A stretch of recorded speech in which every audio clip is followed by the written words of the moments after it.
Twinkle, twinkle, little star. This fall, Inspiration4 launches as the first all-civilian mission to space. And you could be on board. Up above the world so. Visit Inspiration4.com for your chance to go to space.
It's an honor to be here and have all of you join us today and this marvelous crew of Inspiration4. First, let me set the stage just a little bit and tell you about where we are. As I mentioned, we're at Launch Complex 39A here at NASA's Kennedy Space Flight Center. This is a launch pad that has seen decades of historic work, whether it's Saturn V's and Apollo spacecraft or the space shuttle, or SpaceX's own Falcon 9 and Falcon Heavy rockets with Dragons or satellites on top. It's quite an honor to be here, and kind of gives me goosebumps, and it's exciting. You may not see where we are now, but if we look out towards the pad right now where the crew is getting to look, this is where they will be launching from for their mission. And in fact, this is the same pad, of course, where we were able to launch Bob and Doug last year, the first two astronauts, American astronauts, to launch from the United States on a U.S. spacecraft in almost 10 years since the space shuttle was retired. And since that time, in the last 6 months, we have launched 4 more astronauts to the space station who are there right now. And in just a short period of time on Earth Day, coming up here in the next month, April, we will be launching 4 more crew members on the Crew 2 mission. They'll go up, they'll spend a few days, and the Crew 1 crew will come home. And it's pretty exciting if you look behind me, because in fact, that booster right here on my left is the booster that launched the Crew 1 crew. And it's going to be the booster that launches the Crew 2 crew as well, because Crew 2 will be launching on a flight-proven Falcon as well as a flight-proven Dragon. Dragon Resilience will be flying our Inspiration4 crew here. And if you look to my right, another testament to the exciting historic nature of what we're doing here is what we call our fleet leader. It's a Falcon 9 that has launched 9 times, the most of any Falcon 9s launched and returned. So how does all of this happen? Very large part of this is our partnership with NASA. NASA has been a key player and a key partner in everything that we do. And of course, the commercial crew program itself is an innovative and really revolutionary concept by NASA to partner with commercial space entities like ourselves to be able to provide space transportation services and really open up the space economy in low Earth orbit and beyond. And that's what allowed us to do the mission last year with Bob and Doug, and continuing to do more missions with NASA astronauts. And really what leads us to today, to being able to launch the first all commercial astronaut mission to orbit. Launching humans, launching crew is fundamentally what SpaceX is all about. We were founded on the notion of making life multi-planetary. We fundamentally think that a life that's with humans out exploring the stars is more exciting than a life if we're not. And this mission here is going to bring us one step closer to exactly that. Launching people is a sacred honor. We take it seriously, and we want to make sure that we do it safely and keep everybody safe. You'll notice today in our COVID environment that we are socially distanced. We're wearing masks. We take them off when we're speaking and putting them back on. And actually a number of us are already vaccinated. So without further ado, I'd like to introduce you to the gentleman on my left, Jared Isaacman. Jared is not only an adventurer and a great entrepreneur, he's the CEO and founder of Shift4 Systems, but I can say from personal experience, he's just a really great person, and it makes me very happy to know that he'll be commanding our next mission.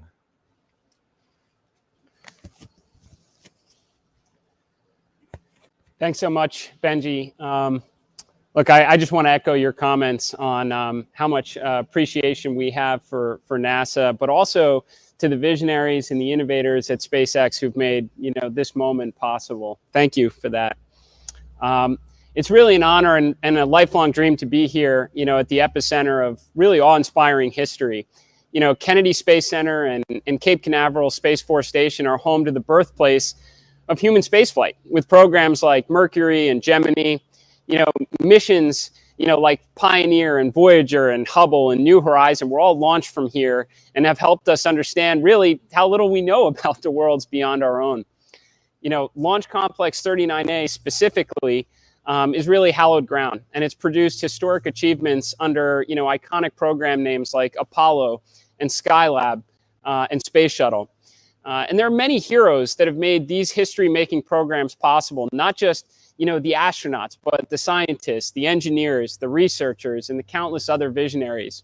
And not all of them really had their story told the way, we're fortunate to tell our story today. Each of these pioneers that came before us really deserve our deepest respect, our admiration, and our thanks. Gathered in front of the launch pad that really continues to serve as the gateway to the stars is a vivid reminder of all the effort that it took to get to this point. This year marks the 60th anniversary of the first human spaceflight. And since then, we've had about 555 others have really made that journey. These are legends that are known to all of us, like, Alan Shepard and John Glenn and Neil Armstrong, Buzz Aldrin, Jim Lovell, Sally Ride, and so many others. And thanks to them and all the heroes that have really supported them, a new era of spaceflight has finally arrived. And they really were just the proud beginning. Because as Benji mentioned, last year, Bob and Doug became SpaceX's first NASA astronauts to fly on Dragon, which has really paved the way for Inspiration4. As the first all-civilian mission to space, we are taking that first step towards fulfilling, the SpaceX vision that Benji just talked about, which is that the world is more fundamentally interesting place when everyone can go and journey among the stars. Our goal is to inspire the world in the same way that the heroes of NASA, and now joined by the heroes of really all the SpaceX people around us, inspire all of us. This is why, on behalf of the entire Inspiration4 crew and the team that's supporting us, I'm proud to dedicate our mission to them, to the tens of thousands of space heroes, known and unknown, who have come before us, and the thousands that are now supporting us today. Our goal is to have a world, we owe them all a really immense debt of gratitude.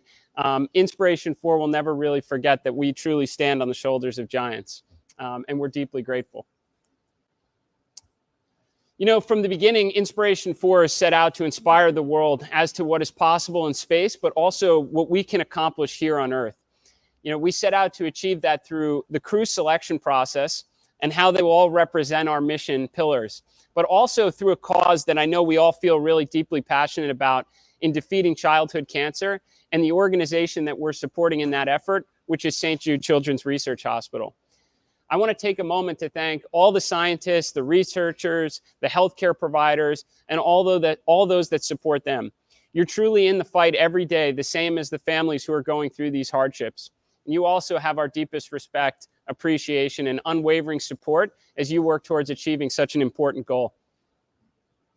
So I believe that history will record Inspiration4 as a pivotal moment in space exploration, as another important step towards humanity's next great rendezvous with destiny out in space. I believe that for a number of reasons, but most important because of the people you're about to meet. We promised a crew representing some of the best of humanitarian qualities, exemplifying our mission ideals of leadership, hope, prosperity, and generosity. And I'm pleased to report that we've accomplished that goal. And with that, let me introduce you to the rest of the crew of Inspiration4. The crew members that are here with us today share Hayley's passion and dedication towards adventure, exploration, and inspiring others. They're not only great representatives of the pillars of prosperity and generosity, but they have their own unique connections and background to space, as well as a genuine interest in the well-being of others. First, I'd like to introduce you to Dr. Sian Proctor, our crew member who represents the mission pillar of prosperity.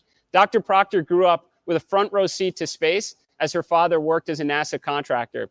She is here because her passion for space exploration shaped her career. Her Space to Inspire artwork is featured in postcards and posters. She took her Space to Inspire idea to the Shift4 shop platform as part of the contest we held for the Prosperity seat, and she blew us away. And I know she blew away all the judges that were part of the independent panel with her submission. She's also a fellow pilot, an experienced educator, and a dedicated explorer. She will serve as Inspiration4's mission pilot. Dr. Proctor. Thank you, Jared. And thank you to everyone out there that's watching and listening today. It is such an honor to be part of the Inspiration4 crew and to go on this journey.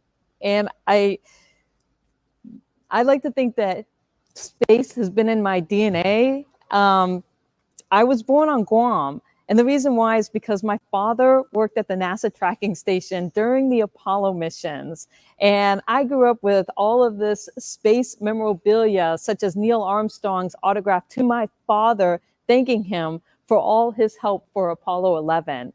And so when I think about sitting here and what we're going to be doing with Inspiration4, I can't help but to think about my father's legacy. And as Jared mentioned, my desire to share my love of art and poetry through my Shift4 shop, which is my space to inspire, and how I can get others around the world to just use their unique space to inspire those within their reach and beyond. And as I go on this journey, I just am so thankful and appreciative to be able to share my inspiration and my goal of prosperity through creativity with all of you. Thank you, Jared.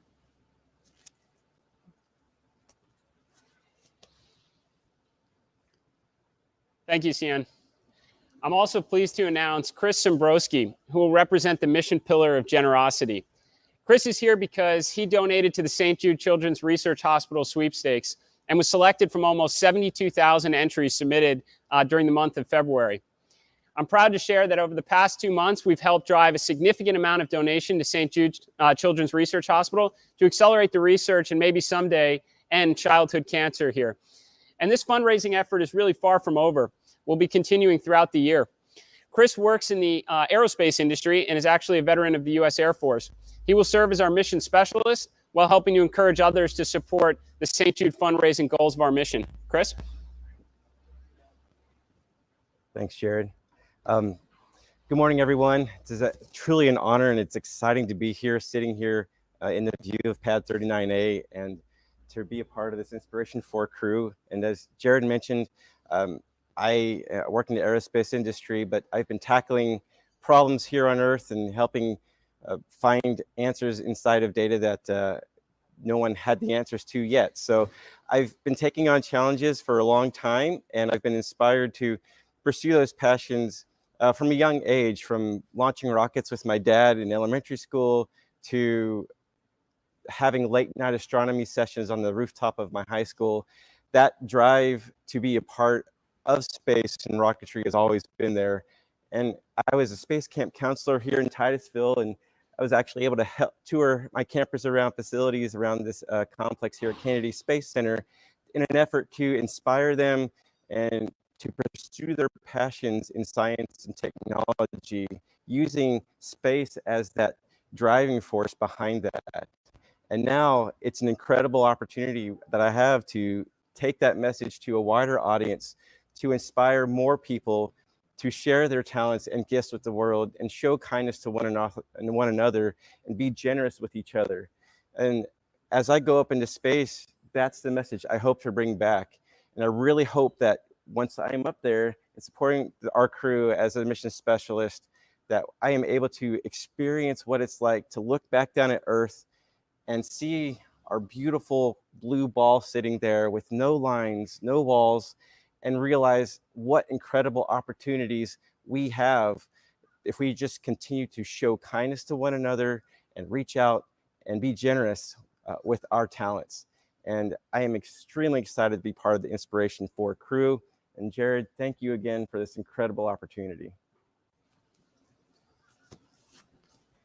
Thanks, Chris. So the world has had an opportunity to get to know Hayley Arceneaux a little bit in her Inspiration4 story. But for those that aren't familiar, Hayley battled through cancer as a child and was treated at St. Jude Children's Research Hospital. She's now a physician assistant working at St. Jude, and she's helping other children face the same challenges that she conquered some time ago. Hayley represents the mission pillar of hope, and she's also our medical officer. Hayley? Thank you, Jared. It's a pleasure to be here. So since I joined the crew about a month ago, I've had so many opportunities to share my story and to inspire people in ways I never imagined possible. I've heard from many families who are struggling with their own cancer journeys. And I've gotten to share my story with kids who are going through the exact same thing that I went through 19 years ago. And I tell them to never lose hope. And it's an incredible honor to be part of this Inspiration4 mission. I'm so excited about the amazing work that we're going to be able to do. And while we have a really fun adventure ahead of us, I know that we're going to do some incredible work back here on Earth. So thank you, Jared.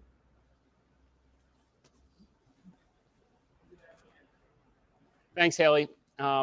This is such a talented and inspiring group of individuals, and I really feel so fortunate to be able to lead them on this historic mission. So now that you've met the Inspiration4 crew, let's talk about what we plan to do on our mission. So starting tomorrow, the entire crew will train for the very first time together. We'll be going through centrifuge training, and we're going to simulate nominal and off-nominal launch and reentry profiles in a centrifuge. So it's going to be very cool. Then over the next 6 months, we're going to receive training by SpaceX in the launch vehicle, the spacecraft. We're going to have orbital mechanics academics, operating in microgravity, high gravity, zero gravity, and other forms of stress testing. We'll go through emergency preparedness training, spacesuit and spacecraft ingress and egress exercises, as well as partial and full mission simulations, and more in preparation for our launch day just later this year. So I can confirm we are targeting no earlier than September 15th for the launch of Inspiration4's mission right here from historic Launch Complex 39A. On a flight-proven Falcon 9 and Dragon spacecraft. In fact, the Dragon spacecraft that we're going to be flying on later this year is the same one that's currently attached to the International Space Station supporting the Crew 1 mission known as Resilience. Once Dragon returns the Crew 1 astronauts back to Earth, the SpaceX team is going to inspect and refurbish the spacecraft ahead of its next flight on our mission, again, later this year. The duration of the mission is going to be approximately 3 days.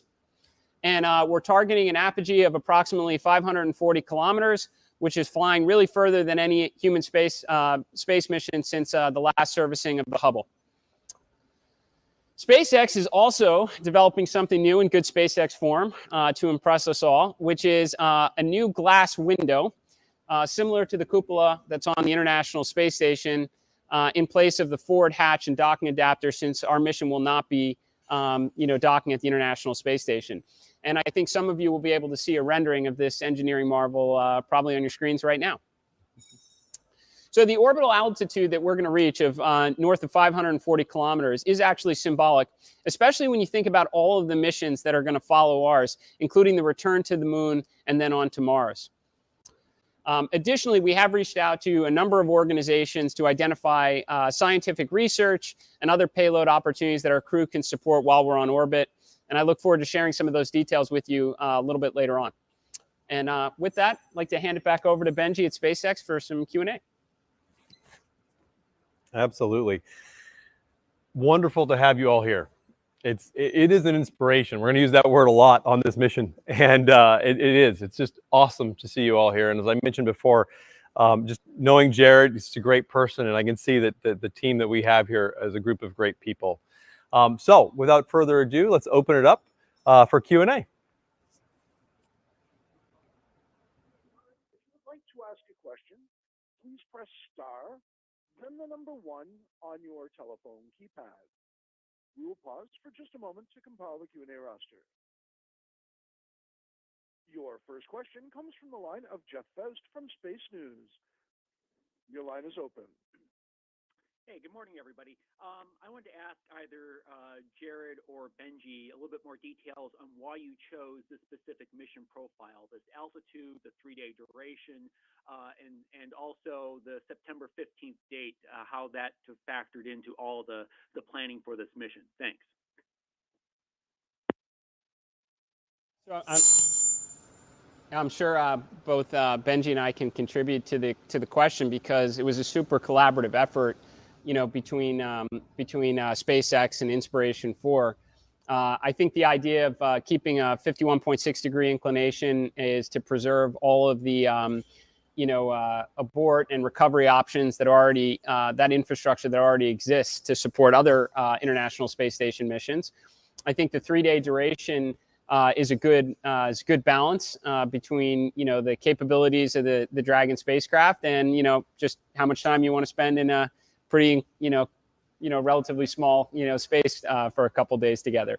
And then in terms of the altitude, I think that's probably the most special part of the mission. Picking 540 kilometers, it should send a message, right?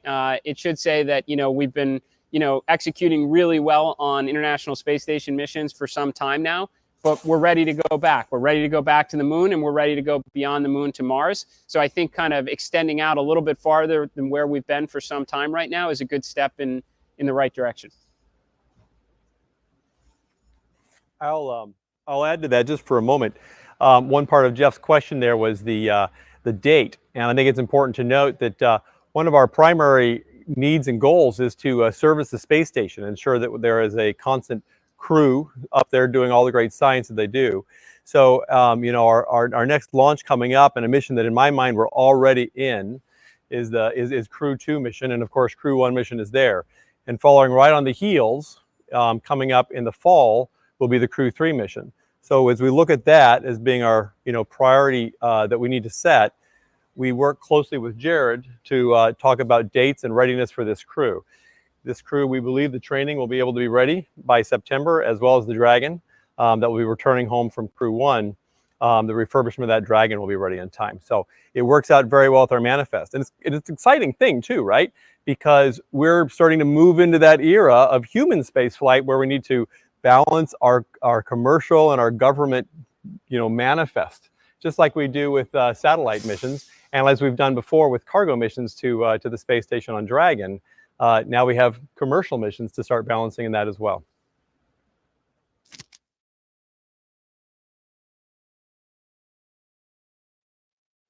Your next question comes from the line of Eric Berger from ARS Technica. Your line is open. Hi, good morning, and thanks for doing this. A couple of questions. First of all, for Benji, it looks like you've got about a 5-month turnaround, or potentially even less, on this Crew Dragon Resilience. Is that kind of at the limit of what SpaceX can do in terms of refurbishment, or do you hope in the future to be able to go faster? And then for Jared, I'm curious how you see this mission slotting into the long arc of space tourism. We always had fits and starts with Soyuz orbital missions and things like that, but what kind of message would you like to send to the millions of people who would love to go into space and who would be alongside the two people, Sian and Chris, who joined your crew today? Thanks. So in terms of the refurbishment time, we have an awesome team out here, down here on Cape Canaveral Air Force Station and Kennedy Space Center, who do refurbishment all the time, right? We've been flying a lot of boosters like the one behind me and the one on the other side as well. And they know how to do refurbishment. We've also been refurbishing a number of Dragons. Dragon has flown a number of times to station and reflown at least 9 times.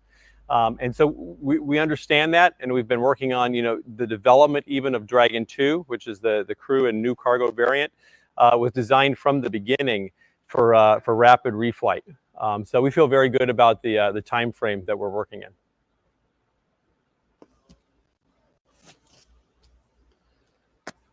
Thank you. And yeah, to answer the second part of the question, I think we're trying to deliver an awful lot of messages with this mission. It is the first time that a global superpower hasn't sent people up into orbital space.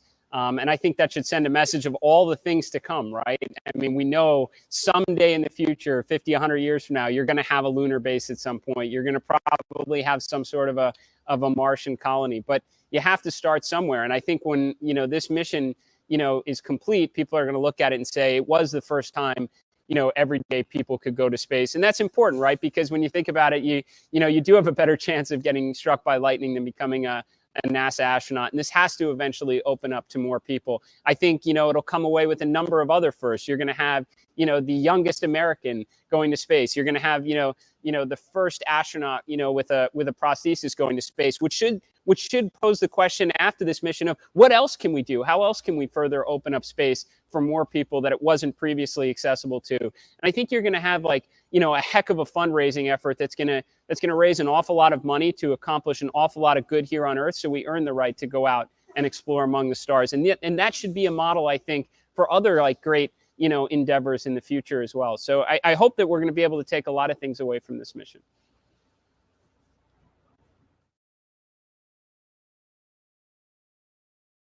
Your next question comes from the line of Marcia Dunn from the Associated Press. Your line is open. Yes, hi. I hope you can hear me. Benji, I have a question. Do you envision the SpaceX training in the Dragon on the rocket to be just like what the NASA astronauts do, or are you going to tamp this down, scale it down for the general public, so to speak? I know you got 2 pilots on this crew, but how intensive do you expect it to be? And Jared, do you want it as intensive as if this were a NASA crew? Thank you. Flying this crew safely, Marcia, as you know, is our number one goal, and bringing them home safely always. So training is part and parcel for that. So we'll be giving them all the training that they need in order to enjoy themselves and get the most out of the mission, as well as fly safely and take care of any emergencies if they were to arise. But I'll really give the rest of it to Jared to talk about training. Well, as Benji knows, because we've certainly talked about this an awful lot, we're not cutting any corners here on this one. We absolutely, hope for the day where, you've got, fishing buddies going up into space. That's what this is all about, is to make, space, more affordable and therefore more accessible to everyone. But, you got to get the first mission right for all the others to follow. So, we're not taking any shortcuts with any of the training that's going along with this. We want to earn this position. And I know everyone on the crew shares that as well. We're all lucky and fortunate to be here, but we have to earn it every step of the way. And I fully expect at the time of launch, having looked already at what the training curriculum, looks like on the road ahead, that we'll all be fully capable and ready to execute on the mission as commercial astronauts.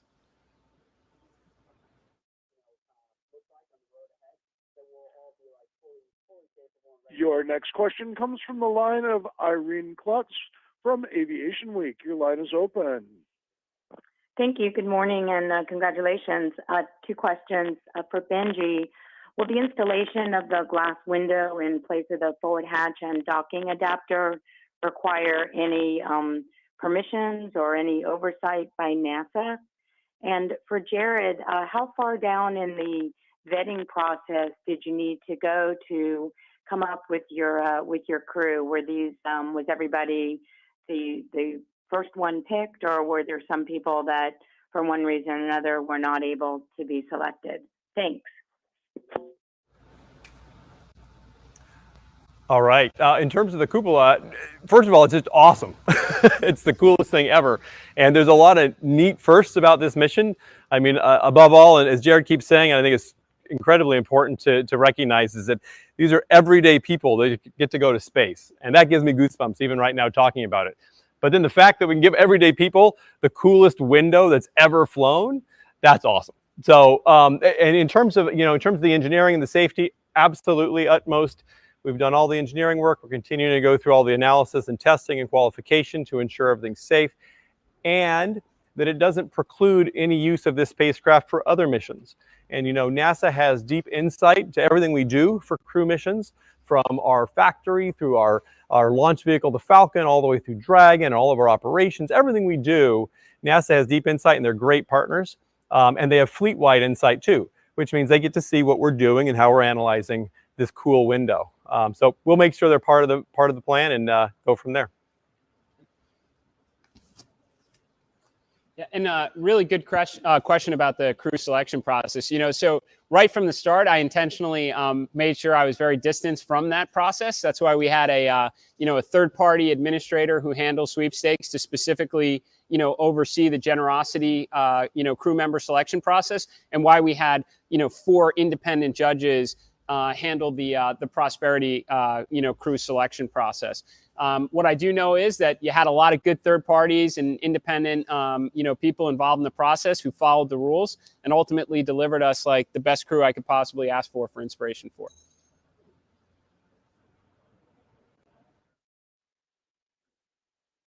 Your next question comes from the line of Chelsea Code from space.com. Your line is open.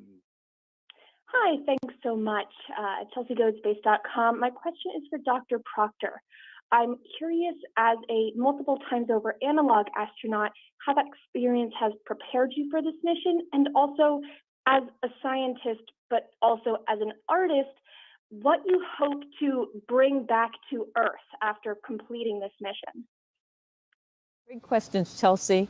Being an analog astronaut, I feel, has prepared me for this moment because I've lived in multiple Moon and Mars simulations. I actually lived in the high seas habitat for 4 months, and that mission was funded by NASA to investigate food strategies for long duration space flight.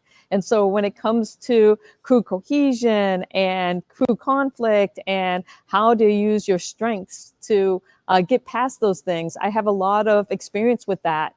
And I hope to bring some of that knowledge with me to my crewmates and our mission to space.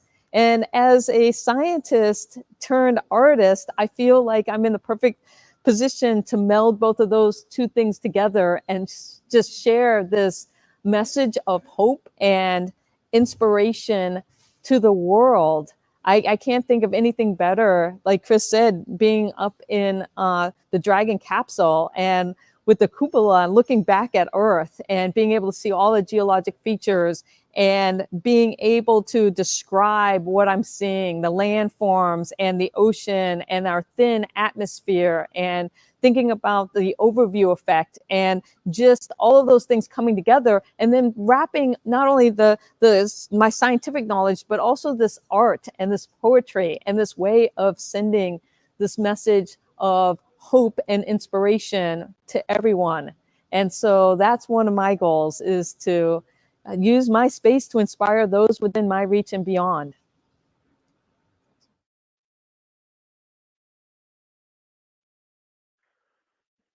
Your next question comes from the line of Robert Perlman from Collect Space. Your line is open. Thank you. Possibly for Jared or for anyone who wants to take it. When I think back to, we're trying to find a parallel to other types of activities like this, when you think about non-career explorers going off and doing extreme travel. You associate with, like, if they climb Mount Everest, they have an experienced Sherpa with them. If they dive to Challenger Deep, they have a submarine designer who's done it multiple times.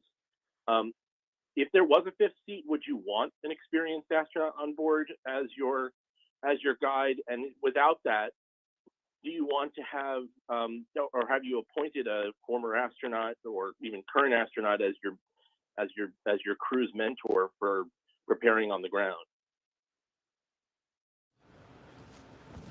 So I can start that off, and I mean, certainly welcome the input to anyone from the crew. I mean, when we were putting together Inspiration4, I mean, we could have done that, right from the start, and reached out to, former astronauts, or collaborated with NASA on some astronauts. But that wasn't what we were trying to achieve with this mission. We were trying to, send a message that everyday people can now go and explore among the stars.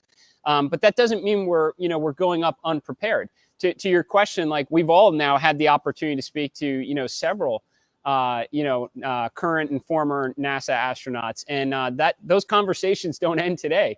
They're going to continue all the way up through launch, and we certainly hope to learn from a lot of their experiences. We're also going to get really prepared for this trip. You don't go up on Everest right after just a hike in the backyard. You build your way to it. You do a lot of training climbs. You build up that experience and confidence to take on something like that. It will be no different really with our mission. We're going to be training constantly, just as I talked about earlier, so that we're well prepared for this mission.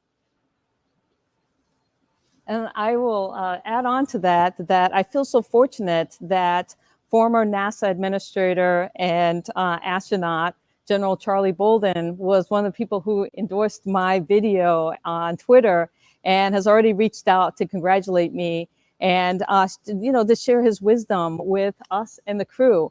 I also have my good friend, former astronaut Scott Parzynski, who has also reached out and said, if there's anything that he can share with us, that he will. And so being able to have astronauts that have inspired me, and I've been able to become friends with them because I was that close to becoming a NASA astronaut myself. I was a finalist in the 2009 NASA selection process. And I feel so fortunate that, again, that's something that I can bring to the crew before we launch. I think that we'll have time for maybe just 2 more questions. Your next question comes from the line of Mary Liz Bender from Cosmic Perspective. Your line is open. Thank you so much. Dr. Sian Proctor, I am so emotional and excited for you. She's a dear friend of mine, everybody, and she deserves this seat so much. I just want to say, Sian, I can't wait to talk to you personally, but can you please just tell me right now what that moment was like when you got that call? And Hayley and Christopher, I would love to hear from you all as well if you can. Thank you. Mary Liz, I got to tell you and everybody who's watching, it was the best moment. I like to do the analogy of Harry Potter when he finds out that he's going to be a wizard and he's like, I can't be a wizard. and just that kind of shock and awe and the realization that it's setting in, that this is real, that instead of that no call, I got the yes. And it's that life-changing yes moment, something that I have wanted my entire life. And I'm so thankful and so happy to be here. And I feel so fortunate that I'm going to space with these people around me. And so it was amazing. I loved it. Sure. So when I found out just 3 weeks ago that I was going to space, getting on a Zoom call with Jared and the mission director Kid, it was just a moment where I had no idea this is exactly what they wanted to talk to me about. I still thought I was part of a large pool of candidates that they were doing some pre-verification to, weed out folks that you may or may not want, and that was not the case at all. And the fact was that they had picked my name, or my name was actually it was my friend whose name was picked. He couldn't go for personal reasons and gave them my name. And I had entered the contest as well, but it was just this feeling like, okay, we're going to the next step where I'm now going to go through an interview process. But no, Jared was there, and Kid was there, and my friend was there who I hadn't seen or spoken to for several months, and really good to see him there. But it was this moment of, oh, I'm going to space. You picked me. Wow.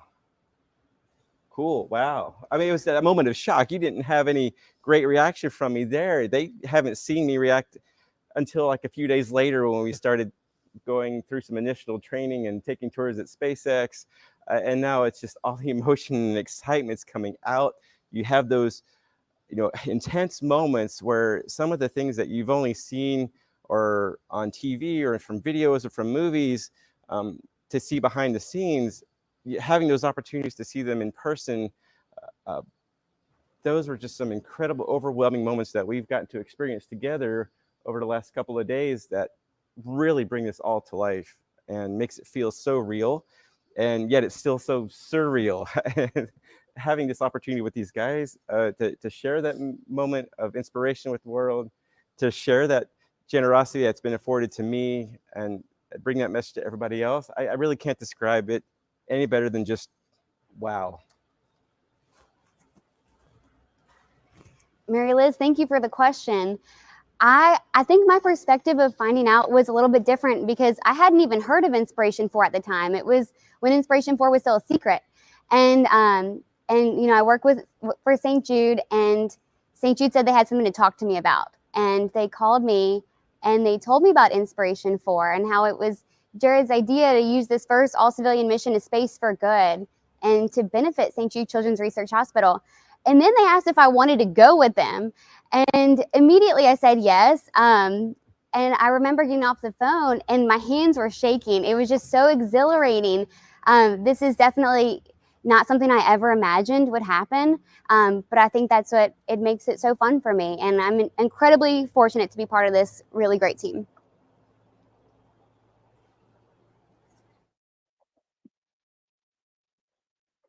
Your final question comes from the line of Alan Boyle from GeekWire. Your line is open. Thank you. I wanted to follow up with Chris. I know that you're based in the Seattle area and in Everett, and what is this going to do for your day job? Are you going to continue to be working, or are you going to be a full-time astronaut trainee starting today? Right. Well, first and foremost, my full-time day job is to be, the father to my kids and a husband to my wife, and that's the responsibility I take first and foremost as my priority. And then I do have that full-time day job, and that it's going to be a balancing act. And I do have a great team. I am fortunate enough, though, to have an awesome supervisor and company that I'm working for that has flexible time and schedules, and they understand people have lives outside of work. And I just can't think of any greater opportunity to take that extra time than to be part of this crew and being that ambassador, not just for Inspiration4, but bring that inspiration back to my company and kind of share that message with them. I think it's going to be a challenge, no doubt. Balancing everything is a challenge, even as all parents know, we've all got things we have to take care of. But I am more than willing to give forth the effort, and as Jared mentioned earlier, to earn this spot throughout the next several months as we prepare for our first ever all-civilian space flight.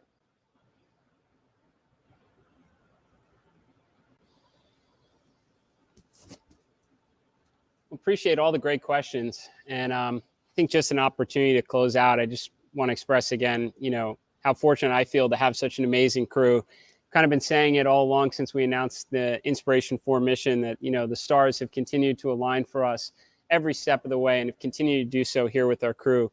We've said it many times, but, our mission, it's right in the name of Inspiration4, to deliver a powerful and inspiring message to people, not just about all the cool stuff that you can do out in space, but what we can accomplish here on Earth. And one of the means we wanted to deliver that inspiring message was through our crew selection process, to have people that can deliver a really powerful and inspiring message in their own right. And I know there's a lot of people that are out there and, may never want to be, astronauts someday and may not, be overly interested in rockets, but we'll look at, Hayley and Dr. Proctor and Chris, and wind up coming away with something really powerful, whether it's, hope and overcoming adversity to grow up and live your dreams, or with Dr. Proctor, never giving up because your dreams could be right around the corner, or Chris with the spirit of generosity to help others pay it forward. I'm just, again, super fortunate to have you all on this crew now. And in about 6 months from now, right, we're gonna be lucky enough to be looking down at a pretty spectacular view of the Earth, a view that only about 500 or so other people have done. It should be a constant reminder to us of all the things and all the good we still need to try and accomplish here on Earth. So with that, thank everybody again for being here with us today and learning about Inspiration4.